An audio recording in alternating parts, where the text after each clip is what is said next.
These are the 7 levels of WWE finishers, starting with level 1, the low damage hit. These are finishers that technically get the job done, but they're more of a meme than a serious heavy impact move. Santino's Cobra is the perfect example. The crowd loved it, but nobody believed it would win a world title match. The Worm required Scotty 2 Hotty to flop around before delivering a hit that wouldn't hurt a fly. Naomi's rear view is exactly what it sounds like, while Byron Saxton's finisher had no business being on television. Bayley's belly to Bayley is a suplex variation that belongs at the start of the match, not at the end. Dean Ambrose's Dirty Deeds and other DDT variations finish the match, but don't look impactful. What keeps these moves at the bottom isn't the wrestlers using them, it's the believability. A finishing move has to make the audience believe it is impactful enough to keep another human down for 3 seconds. These don't clear that bar, but while these level 1 finishers fail due to believability, level 2 finishers have a completely different problem.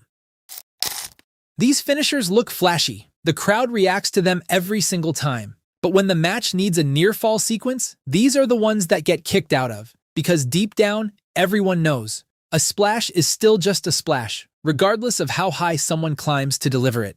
Guys like Eddie Guerrero and RVD made the frog splash iconic, but it feels more like a transition move than an actual finisher. John Morrison's Starship Pain looked beautiful, but not lethal.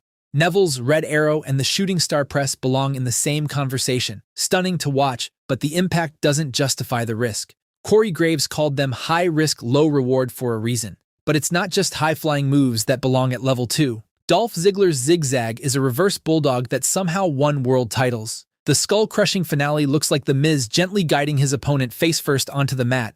LA Knight's BFT is another example of a move that should be in the build-up sequence of a finisher, not the actual finish itself. But while level 2 finishers are more flash than bang, level 3 is where things get complicated. Level 3 finishers can be absolutely devastating, but they can also look completely lame depending on who's delivering them. The spear is the clearest example. When guys like Batista or Braun Breaker hit the spear, the arena shakes. The momentum, timing, and physicality, everything works perfectly together. Guys like Roman Reigns and Edge use it a finisher. But hand it to someone like Jey Uso, and it looks like a friendly tackle.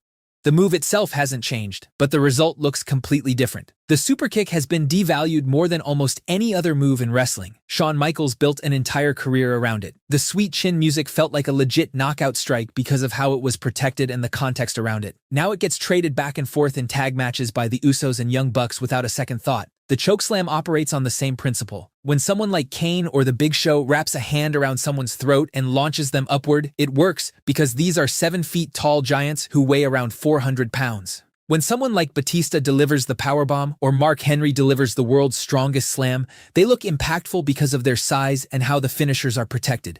When someone else delivers it, it's just a regular powerbomb or power slam that gets a 2 count at best. And it's not just the power moves, the running knee, Kinshasa, Claymore kick, brogue kick. These are 4 variations of the same basic concept, a knee or boot to the skull from a running start.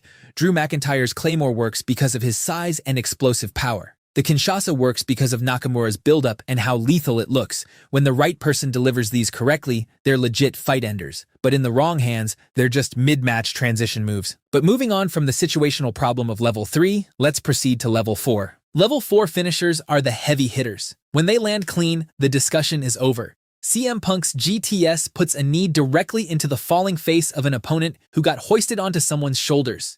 Ryback's Shell Shock threw people around like luggage and finished matches without kickouts. The curb stomp is Seth Rollins kneeling on the back of someone's skull with full body weight behind it. WWE actually banned it for a period because it looked too dangerous, which is the most convincing endorsement a finisher can receive.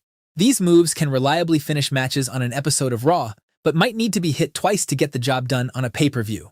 Sister Abigail by Bray Wyatt and The End of Days by Baron Corbin worked because of the execution and how protected these finishers were. Bianca Belair's KOD and Scott Hall's Razor's Edge both carry the same DNA, elevation, force, and a drop that looks like it ends careers. Cedric Alexander's lumbar check bent opponents backwards over his knee in ways that made audiences genuinely uncomfortable. What separates this level from the previous 3 levels is protection. These moves don't get kicked out of casually. When a wrestler hits a GTS or the KOD, the audience isn't waiting for the kickout. They know that the match is over. That trust gets built over years of consistent booking, and these finishers have all earned it.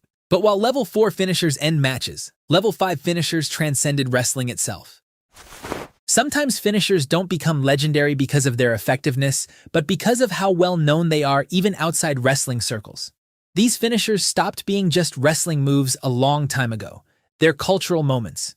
The RKO sits at the center of this conversation. Randy Orton turned a three-quarter facebreaker into the most well-known finisher in wrestling history. The move itself is good, but what made it legendary was the randomness when Orton started hitting it from impossible positions, and the compilation videos took on a life of its own outside of WWE programming. Casual fans who couldn't name a single wrestler on today's roster know what an RKO is. The Stone Cold Stunner is another cultural classic that became immortal. Austin kicks the gut, grabs the head, and stuns his opponent. Just 3 steps that became childhood memories in living rooms across America by children who had no business attempting it on their siblings. What made the stunner even more iconic was the selling. Guys like The Rock sold the move in creative ways that made Austin's finisher even more legendary. And speaking of The Rock, the People's Elbow has no right to be on this list by pure wrestling logic. But what separated this one was the theatrics around it. It was pure showmanship around a basic move, and it worked completely because The Rock made everything work in his prime. The 619, pedigree, jackhammer, Macho Man's elbow drop, Hogan's leg drop, each of these belongs to a specific era and a specific performer so completely that you can't think of one without seeing the other. These moves built the architecture of what casual fans think wrestling looks like. When someone mimics a wrestling move at a party, they're doing one of these. But while Level 5 moves are iconic, Level 6 moves are lethal weapons.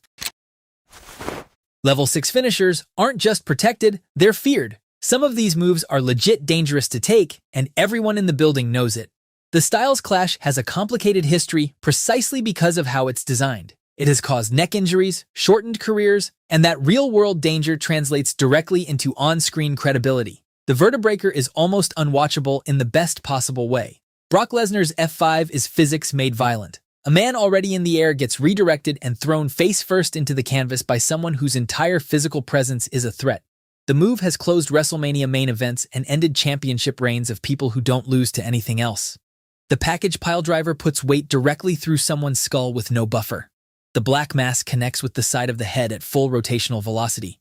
Will Ospreay's Hidden Blade drives an elbow into the skull with surgical targeting. The WMD is Big Show, closing a fist and ending the conversation. Samoa Joe's Muscle Buster deserves specific acknowledgement for how aggressively it was protected.